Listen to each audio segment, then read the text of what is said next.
કાલે રાત્રે મારા સાથે ઘટના બની. એ ઘટના ઘટાવનાર આ યશ વસાવા સંતોષભાઈ કરીને હતો.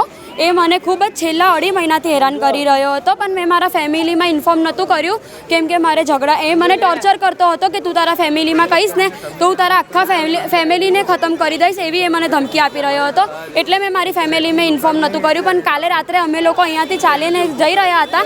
મેં અને મારી એક બેન છે 8 મહિનાની પ્રેગ્નન્ટ છે, અમે બે જોડે હતા. એને ડાયરેક્ટ મારા આબરૂ પર હાથ નાખ્યો અને મને જબરદસ્તી એવું કહે છે કે તું મારા સાથે રિલેશનશિપમાં આવી. હું એને ના પાડું ને ત્યારે સુધી એ મને ટોર્ચર કરે છે.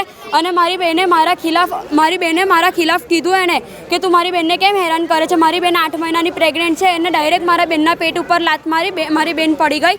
પછી અમે લોકો અહીંયાથી લક્ષ્મીપુરા પોલીસ સ્ટેશન ગયા. ત્યાં અમે અરજી નાખી.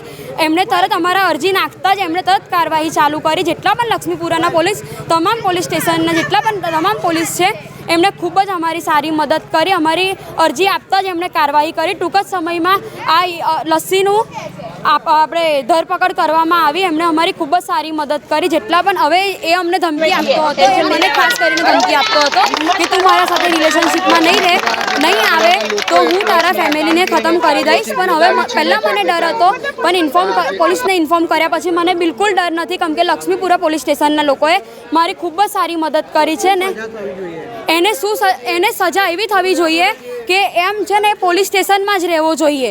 એને આખી જિંદગી એની પોલીસ સ્ટેશનમાં નીકળવી જોઈએ. જ્યારે એને બહાર આવવાની ઈચ્છા થાય ત્યારે એ વિચારે કે મેં કોઈ છોકરીના ઇજ્જત ઉપર હાથ નાખી હતી, કોઈ છોકરીના પેટ ઉપર લાત મારી હતી. આવી રીતે એને વિચારે, એને અફસોસ થવો જોઈએ. એ વધારેથી વધારે પોલીસ સ્ટેશનમાં જ રહેવો જોઈએ કેમ કે એ ચોખ્ખું જ કહે છે કે મારું નામ ઝાચાંદી સંજયભાઈ છે. ચોખ્ખું જ કહે છે કે હું મારું તડીપાર કે પાસા થશે, હું આવીને પાછો તમને